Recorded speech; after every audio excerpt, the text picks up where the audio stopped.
चलिए जी। हेलो बच्चों, क्या हाल है आपके? उम्मीद है बहुत अच्छे हो गए और स्वस्थ हो गए। और बच्चों, अपने सेहत का ख्याल रखो। सेहत का ख्याल क्यों रखना है? जब भी वेदर कंडीशन देखो अच्छा नहीं चल रहा है बच्चों, है ना। सो डेंगू काफ़ी बच्चों को हो रहा है। हमारे काफ़ी स्टूडेंट हैं जिनको डेंगू हो गया और भी नोन टू। तो एक तो अपने सेहत का ख्याल रखिए। दूसरा, देखिए, आप स्वस्थ रहेंगे तभी आपका दिमाग भी ठीक रहेगा और आप पढ़ेंगे। और बेटा, स्ट्रेस नहीं लेना है, सबसे बड़ी बात है। स्ट्रेस नहीं लेना है, क्योंकि अगर आप स्ट्रेस लोगे तो वैसे भी नहीं पढ़ पाओगे, है ना। अभी सभी के स्कूल में हाफ ईयरली हो गया, ठीक है। 10th एंड 12th की बात हो रही है, ठीक है। Class 10th and class 12th। Class 10th and 12th। तो आज का जो मेरा मोटो है इस वीडियो को शूट करने का, बेसिकली ये है कि हमारे संस्था में और जहाँ भी मैं जुड़ा हुआ हूँ, 10th और 12th के काफ़ी बच्चे हैं और अलग अलग डोमेन के भी हैं। पीसीएम के बच्चे हैं, पीसीबी के बच्चे हैं, कॉमर्स के बच्चे हैं, कॉम के बच्चे हैं, हमारे पास आर्ट्स के भी बच्चे हैं, डिफरेंट स्ट्रीम के बच्चे हैं। और जो सबसे कॉमन प्रॉब्लम जो बच्चे फेस कर रहे हैं, या जो हमारे पास मैसेज आया है कि सर हाफ ईयरली में बहुत सारे बच्चों को अच्छे नंबर भी आए, नो डाउट अच्छे नंबर आए हैं, मार्क्स काफ़ी अच्छे आए हैं। तो जो अच्छे जिनके नंबर आए हैं बच्चों, वो तो ठीक है, उनका एटीट्यूड और पॉजिटिव वाइब्स काफ़ी अच्छी बनी हुई है और उनको दुगनी एनर्जी मिल रही है आगे पढ़ने के लिए, दुगनी एनर्जी से आगे पढ़ेंगे भी वो। और उम्मीद करते भी हैं कि उनका ये जो एनर्जी है, जो टेम्परामेंट है, ये बना रहेगा और ओवर कॉन्फिडेंस नहीं होंगे। क्योंकि कभी कभी ऐसा होता है कि आपके हाफ ईयरली और प्री बोर्ड में बहुत अच्छे मार्क्स आ जाते हैं और आप रिलैक्स हो जाते हो, उसकी वजह से फिर बोर्ड में फाइनल में नंबर गिर जाते हैं, ऐसा भी देखा गया है। तो जितनी बार आपको लग रहा हो, 2 बार 3 बार 4 बार 5 बार अगर आप रिवीजन कर लिए तो एक बार और, अगर आप 6 बार कर लिए तो एक बार और, because multiple revision make you perfect, ठीक है। ये मल्टीपल रिवीजन का कॉन्सेप्ट मुझे बहुत देर में समझ आया। इवन मैं आईआईटी की तैयारी जब कर रहा था, इवन मैं आईआईटी में था, आईआईटी मद्रास में था मैं, तो उसमें भी हमने मल्टीपल रिवीजन को नहीं उतना ज़्यादा वेटेज दिया। बट क्योंकि वो साइंटिफिक सब्जेक्ट होते थे तो इतना याद करने की जरूरत पड़ती नहीं थी, लॉजिकल बेस्ड पढ़ाई होती थी। बट जब मैंने अपनी तैयारी शुरू की सिविल सर्विस की, तो उसमें जो मैंने देखा कि क्या किस वजह से बार बार जो है इंसान फेल हो रहा है या हम फेल हो रहे हैं, या जो क्या मेन कमी कहाँ है, तो वो था मल्टीपल बुक्स।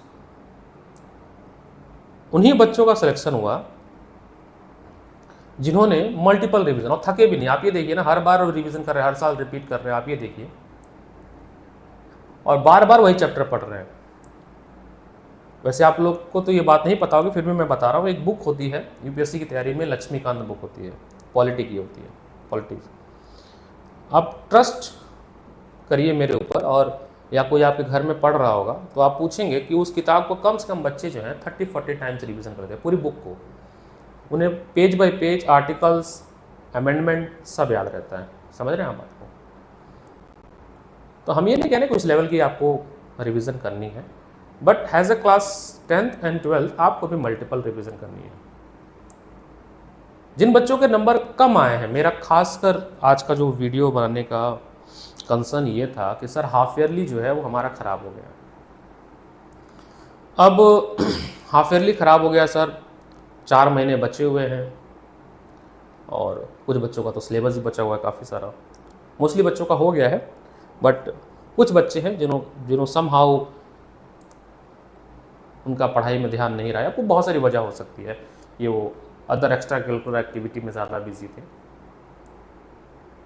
या उन्होंने नेगलेक्ट किया, उनके सिलेबस रह गए। बट ठीक है, वो भी एक कंसर्न है कि हाउ टू कवर सिलेबस, क्योंकि अगले नेक्स्ट मंथ मतलब नवंबर से आपके प्री बोर्ड स्टार्ट हो जाएंगे।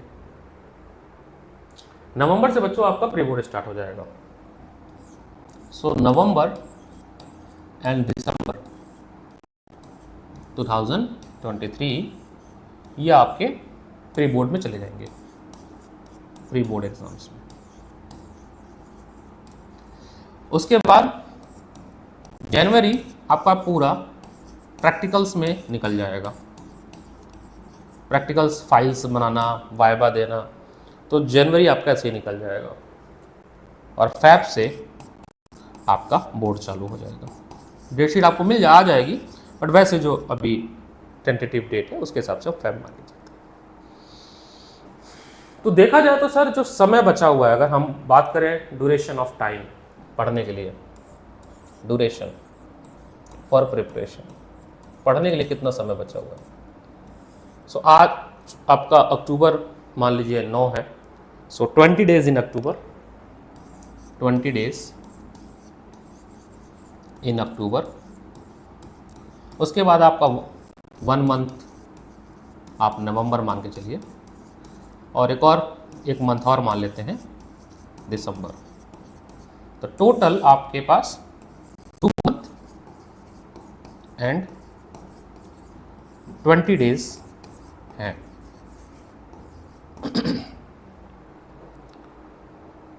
ठीक है, जिनके अच्छे नंबर आए हैं उनके लिए कोई दिक्कत नहीं है, they can very well manage the time. अब जिनके खराब आ गए हैं, जिनके हाफ ईयरली में 50% या बिलो 50% आए हैं, जिनके मार्क्स 50% या बिलो 50% आए हैं, वो बच्चे 2 तरह के हैं। एक बच्चे वो जिन्होंने होप छोड़ दिया कि अब हमसे ना हो पाएगा, एक बच्चे वो जो घबरा रहे हैं बट करना चाहते हैं, मतलब कि कोई ऐसी एक उनको टाइम टेबल मिल जाए, एक रणनीति मिल जाए, एक अप्रोच मिल जाए, या कोई बता दे कि हम कैसे 2.5 मंथ में हम चीज़ों को कवर कर सकते हैं, 2.5 मंथ में। तो जो बच्चे होप छोड़ दिए हैं, आज जो सेकंड कैटेगरी के बच्चे, दोनों के लिए मेरा ये जो मैसेज है वो ये है कि देखो बच्चों, इम्पॉसिबल तो नहीं है, बहुत ध्यान सुनिएगा, इम्पॉसिबल तो नहीं है। अगर आप इम्पॉसिबल वर्ड को ध्यान से भी देखेंगे तो उसमें लिखा है आई एम पॉसिबल, यानी इम्पॉसिबल कोई चीज़ होती ही नहीं है। असफलता और असफलता भी कोई चीज़ नहीं होती, it is just a matter of time. तो आप क्या करें, 2.5 महीने में कैसे पढ़ें, वो एक अलग कंसर्न होगा कि कैसे पढ़ेंगे, उसके लिए हम एक अलग वीडियो आपको बना देंगे, या अभी टाइम मिलेगा तो इसमें बना देंगे। बट एक एग्जाम्पल आपको देना चाह रहा हूँ, वो भी रियल लाइफ एग्जाम्पल है। 2018 में एक मेरे पास स्टूडेंट हुआ करता था, दैट इज उसका नाम था रोहिन, अच्छा बच्चा था पढ़ने में। अब पढ़ने में अच्छा मैं क्यों बोल दिया, क्योंकि उसका दिमाग बहुत अच्छा था, बस पढ़ाई में इंटरेस्ट नहीं लगता था, क्योंकि बहुत ज़्यादा वो बास्केटबॉल खेलता था, उसका टारगेट था नेशनल खेलने का, और ड्यू टू स्पोर्ट्स पढ़ाई पे फोकस नहीं हो पाया, सिंपल सी बात है। और somehow due to certain reason 9th में वो फेल हो गया, और 9th में फेल होने के बाद समहाउ उसको स्कूल छोड़ना पड़ा, क्योंकि स्कूल का ऐसा रूल था कि कोई बच्चा अगर फेल होता है तो उसको स्कूल से डिसमिस कर दिया जाएगा। इसी तरह से दूसरे स्कूल में 10th में उसका एडमिशन हुआ। 10th में मेरे से उसकी मुलाकात होती है, हमारे पास वो पढ़ना स्टार्ट करता है, बहुत सारे डिमोटिवेशन, बहुत सारे क्वेश्चन मार्क के साथ उसके दिमाग में। बट मुझे कहीं ना कहीं हमेशा पता होता है कि जो बच्चा स्पोर्ट्स में अच्छा है या किसी भी चीज़ में अच्छा है, इसका ये मतलब है कि वो दिमाग उसका अच्छा है, ये अच्छा। कुछ महीने लगे मेरे, स्टार्टिंग के 2-3 महीने तो उसको समझाने में लगा कि पढ़ाई कैसे करना है, कैसे रीट्रैक आना है। बट फिर भी आपको मैं बता देता हूँ, उसने नवंबर में सीरियस स्टडीज, नवंबर से उसने स्टार्ट किया, रीस्टार्ट। अभी एक मूवी आने वाली है 12th फेल, आप जरूर देखिएगा उसको। एक मूवी आ रही है 12th फेल, वेरी वो नॉवेल बनी है, मनोज शर्मा एक आईपीएस ऑफिसर है, मनोज शर्मा एक आईपीएस ऑफिसर उनकी लाइफ में बनी है, और रियल स्टोरी है, क्योंकि मैंने वो पुस्तक भी पढ़ी है और मनोज शर्मा को मैं जानता हूँ, वैसे फेस टू फेस तो नहीं, बट हाँ समहाउ मेरे को मनोज शर्मा के बारे में काफ़ी कुछ पता है। तो मनोज शर्मा एक व्यक्ति थे जो 12th फेल हो गए थे, उनके लाइफ में मूवी बनी है, और वो ऑटो रिक्शा चलाते थे। अब देखिएगा, मुरैना डिस्ट्रिक्ट गांव की कहानी है। ये बच्चा नवंबर में स्टार्ट करता है, 10th की बात कर रहे हैं हम, 10th की बात कर रहे हैं, रोहिन की बात कर रहे हैं, रोहिन ये नवंबर में स्टार्ट करता है। और एक प्रॉपर गाइडेंस, कहते हैं ना कि गाइडेंस भी बहुत ज़रूरी चीज़ होती है, एक प्रॉपर गाइडेंस उसको दिया गया। एक प्रॉपर, जैसे आप जिम जाते हो ना तो आपको डाइट चार्ट मिलता है, डिसिप्लिन फॉलो करता है। अभी देखिए बहुत वायरल चल रहा है 75 डे हार्ट स्टडी चैनल, अरे हार्ट चैनल आप देखे होंगे 75 डे। तो मैं कह रहा हूं कि आप भी 75 डे हार्ट चैनल अपने आप से लीजिए पढ़ाई के लिए। आप कर सकते हैं 75 डेज में, आप ये कर सकते हैं, अचीव कर सकते हैं, मोटिवेट हो सकते हैं आप। जब उसके बोर्ड होता है, मैं आपको बता देता हूँ उसके मैथ के मार्क्स, मैं आपको बताता हूँ, मैथ एंड साइंस के मार्क्स बताता हूँ। आउट ऑफ 80 उसके मैथ में मार्क्स आते हैं 71 आउट ऑफ 80, एंड साइंस में उसके मार्क्स थे 68 आउट ऑफ 80। हो सकता है ये दोनों मार्क्स फ्लिप हो सकती है, क्योंकि मुझे एग्जैक्ट अभी वैल्यू नहीं पता है, बट हाँ या तो 71 साइंस में है या ऐसा कुछ था, क्योंकि 2018 की बात है, ये 2018 की बात है। आप ट्रस्ट मानेंगे, ये जो नंबर आया ना, इस नंबर से उस बच्चे की पर्सनालिटी भी पूरा ही चेंज हो गया। जो बच्चा पढ़ाई से इतना डरता था, बाद में उसने 12th में बहुत अच्छे मार्क्स से पढ़ाई की, एक्सेट्रा, वो अलग कहानी है। तो कंसर्न मेरा है कि अगर आपका हाफ ईयरली ख़राब हो गया है, किसी वजह से आप नहीं पढ़ पाए, बहुत सारे रीज़न हो सकते हैं, आपका फ्रेंड सर्कल या आप सीरियस नहीं थे, तो बच्चों अभी भी आप सीरियस हो सकते हो, अभी टाइम है। 2.5 month you have for your final board examination for class 12th as well as class 10th। मैं दोनों के लिए बोल रहा हूँ बेटा, इम्पॉसिबल तो है नहीं, क्या करेंगे अब आप इसके। तो आप अपने लिए एक 75 डेज का चैलेंज बनाइए, ठीक है, 75 डेज टारगेट बनाइए। आपको अगर आप नहीं बना पा रहे तो आप मुझसे कांटेक्ट करिए, आपको पूरा एक डिटेल टारगेट चार्ट दे दिया जाएगा। और इस 75 डेज में आप अपने आप से प्रॉमिस करिए कि स्कूल, ट्यूशन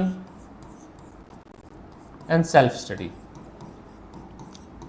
यानी कि अगर आप स्कूल भी जा रहे हैं तो आप इंजॉय करने के लिए नहीं जाएंगे, आप स्कूल में भी पढ़ाई करेंगे, मैक्सिमम आउटपुट आप उस क्लासरूम से निकालने की कोशिश करेंगे अपने स्कूल में। आप ये प्रॉमिस करिए कि आप कम से कम 15 to 16 आवर्स आप डेली पढ़ेंगे। अगर आप 15 to 16 आवर डेली पढ़ते हैं तो ट्रस्ट मानिए, विश्वास तो करिए, आपके बहुत अच्छे मार्क्स आएंगे और आप बिलीव नहीं कर पाओगे, ठीक है। जैसे स्पोर्ट्स में एक कोच की भूमिका होती है,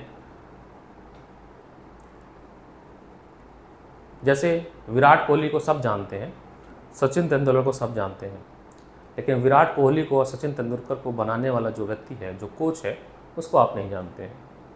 लेकिन अगर आप उनकी स्पीचेस सुनेंगे, इन दोनों प्लेयर की, महान प्लेयर है भारत के, तो वो क्या बोलेंगे कि वो इतने महान प्लेयर नहीं बन पाते अगर उनको अच्छा कोच नहीं मिलता।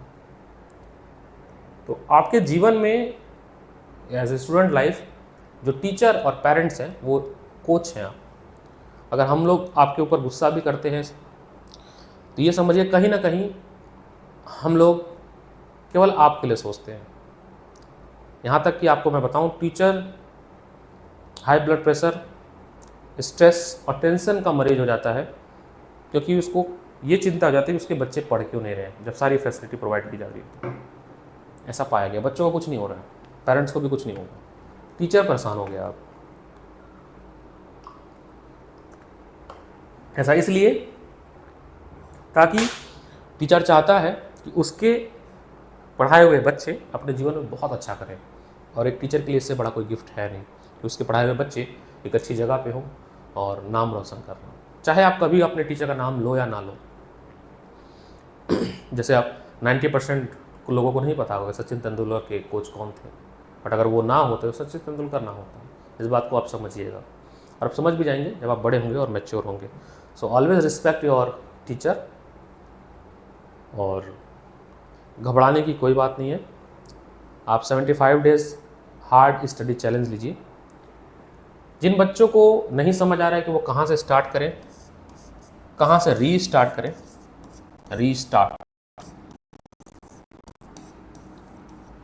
उनके लिए एक डिटेल स्टडी प्लान, एक डिटेल, देखिए मैं कोई भी चीज़ स्क्रिप्टेड नहीं बोलता हूँ, आपके सामने जो मेरे दिमाग में आ रहा है वो मैं आपसे बात कर रहा हूँ। वैसे हमारे बहुत सारे सोशल मीडिया कंपनियाँ एसोसिएटेड हैं, बात करती रहती हैं, वो कहती है सर आप स्क्रिप्ट लेके बोला करिए। मैंने कहा भाई जो अंदर है, रॉ है, वही मैं बात करूँगा अपने बच्चों से, तो कोई स्क्रिप्टिंग नहीं होती है। अभी जो भी मेरे दिमाग में भी चल रहा है वो मैं आपसे बात करने की कोशिश कर रहा हूँ। तो स्टडी प्लान आपको बना के मैं दे देता हूँ। क्या क्या मटेरियल फॉलो करेंगे, बुक्स कौन सी फॉलो करेंगे, मटेरियल्स कौन कौन सा फॉलो करेंगे, कौन कौन सी बुक्स फॉलो करेंगे आप, कौन सा रिसोर्स आपके लिए बेस्ट रहेगा आपके 75 डेज के लिए, उन सभी के लिए आपको एक डिटेल स्टडी चार्ट आपको बना के हम दे देते हैं। वो स्टडी चार्ट आपको कहाँ मिलेगा, इस वीडियो के डिस्क्रिप्शन में हमारा गूगल प्ले स्टोर से डाउनलोड कर सकते हैं, हमारा ऐप का लिंक हम आपको प्रोवाइड कर रहे हैं। उसमें फ्री सेक्शन में जाइएगा, वहाँ 75 डेज हार्ड चैनल नाम से आपका एक टैब बना होगा, उस टैब में आप जाएंगे, वहाँ डाउनलोड करेंगे, डेली टारगेट आपको दिया जाएगा, एक कम्युनिटी बनाई जा रही है, एक ग्रुप बनाया जा रहा है पढ़ने के लिए। तो जो भी सीरियस बच्चे हैं वो इस ग्रुप में ऐड होंगे, ठीक है। आपके लिए एक डिस्कॉर्ड बना दिया जाएगा, जो बच्चे नहीं जानते हैं उनको भी बता दें कि डिस्कॉर्ड क्या होता है। उस डिस्कॉर्ड के थ्रू आपको डेली टारगेट प्लान आपको सेंड किया जाएगा, daily target study plan share किया जाएगा। ये 75 डेज तक चलेगा, 75 डेज, और आपके ऊपर ध्यान भी रखा जाएगा कि आप पढ़ रहे हो कि नहीं पढ़ रहे हो, आपके अटेंडेंस देखे जाएंगे, आपके लिए टेस्ट कंडक्ट किया जाएगा regularly, test topic wise test होगा। उसके बाद जैसे ही टॉपिक वाइज टेस्ट खत्म हो जाएगा तो फिर आपका टेस्ट ग्रुप मिक्स टेस्ट होगा, मिक्स टेस्ट होने के बाद आपका सब्जेक्ट वाइज टेस्ट होगा, सब्जेक्ट वाइज टेस्ट। तो आप ये देखिए कि टेस्ट के थ्रू आपको मल्टीपल टाइम, जैसे आप अगर आप सैंडविच बनाते हो तो कितनी सारी लेयर बनाते हो, तब जाके आपका सैंडविच टेस्ट बहुत अच्छा और आपको खाने में आनंद आता है। वैसे ही पढ़ाई है, टेस्ट के through, multiple layer of test के थ्रू हम आपकी फाउंडेशन को बहुत ज़्यादा स्ट्रॉन्ग करते हैं। तो मल्टीपल लेयर ऑफ टेस्ट जो हमारा कॉन्सेप्ट है, मल्टीपल रिवीजन, मल्टीपल टेस्ट, उसके थ्रू आपके फाउंडेशंस को बहुत स्ट्रॉन्ग किया जाएगा। तो मैं फिर से कह रहा हूँ, कोई भी चीज़ असंभव नहीं है, निराश नहीं होना है। कुछ भी नहीं पढ़े हो तो यू कैन रीस्टार्ट टुडे। अपने आप से बोलो रीस्टार्ट टुडे। जिस समय मेरी ये वीडियो आपको मिल जाए, जब भी आप देख लो, उसी समय आप स्टार्ट कर दो। Trust me, if you follow 75 days highly discipline way में अगर आप पढ़ाई करते हैं तो आपके 100% मार्क्स आने के चांसेस बहुत ज़्यादा बढ़ जाएगा। दैट इज़ अ प्रोबेबिलिटी, काफ़ी ज़्यादा हो जाएगी, असंभव नहीं है, मैं फिर से कह रहा हूँ। तो हाईली मोटिवेटेड रहिए। हाफ ईयरली ख़राब हो गया है, कोई दिक्कत नहीं है, प्री बोर्ड को टारगेट करिए, आने वाले एग्ज़ाम्स को टारगेट करिए। कोई भी दिक्कत हो, आप फ्री होके दिए गए डिस्क्रिप्शन में नंबर दिया हुआ है, ऐप दिया हुआ है, हमारी वेबसाइट की लिंक दी हुई है, या आप यहाँ पे भी कमेंट कर देंगे, यूट्यूब पे भी। तो आप सर कोई भी दिक्कत हो, इमोशनली अगर आपका ब्रेक डाउन हो रहा हो, आप फोकस नहीं कर पा रहे हैं, तो just contact us, we will mentor you. और हमारे पास काफ़ी अच्छी टीम है, we have a great team of psychologist जो कि आपको साइकोलॉजिकली भी ट्रेन करेगी कि आप क्या सोच रहे हैं, क्यों परेशान है इतना, सब कुछ हो जाएगा। और लास्ट में एक छोटी सी मैसेज पेरेंट्स के लिए। माना कि पेरेंट्स बच्चों को फोर्स नहीं कर रहे हैं, या नहीं करना भी नहीं चाहिए उनको, बट थोड़ा सा समय निकालकर आप अपने बच्चों के साथ बैठिए और उनसे ये बात करिए कि कहाँ पर उनको एक्चुअली में प्रॉब्लम कहाँ फेस हो रही है, और उनको समझाइए कि अभी भी समय है, हो सकता है चीज़ें। इसी के साथ ऑल द बेस्ट, मिलते हैं अगले टॉपिक में और अगले वीडियो में। तब तक इस वीडियो को मैक्सिमम फ्रेंड्स, स्टूडेंट्स के साथ, अपने कोलीग के साथ, अपने घर में किसी भी छोटे बड़े भाई जिसको भी ज़रूरत हो सकती है मेरी और हमारे मेंटरशिप की, और इस वीडियो से किसी एक को अगर फ़ायदे मिल सकता है, कोई भी अगर डिप्रेशन स्ट्रेस से बाहर निकल सकता है तो उसे शेयर करिए। We are happy to help, और एक बेहतर समाज, एक बेहतर युवा, या बेहतर कह सकते हैं स्टूडेंट का एक फ्यूचर हम बनाने में अगर सक्षम रहते हैं तो we are feel proud, we are very happy. Thank you so much.